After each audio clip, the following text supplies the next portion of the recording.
Side pellets going to be mixed with the water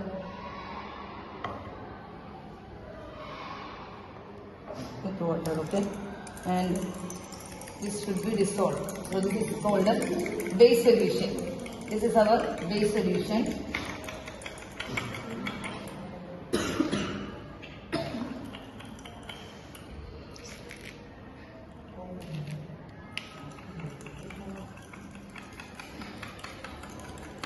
This is our base solution. So this is our acid, this is our base.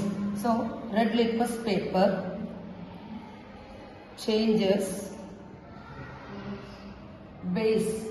If we are dipping red litmus paper to the base, its color will be changed from red colors to blue color. Okay, that is one of the experiment. And second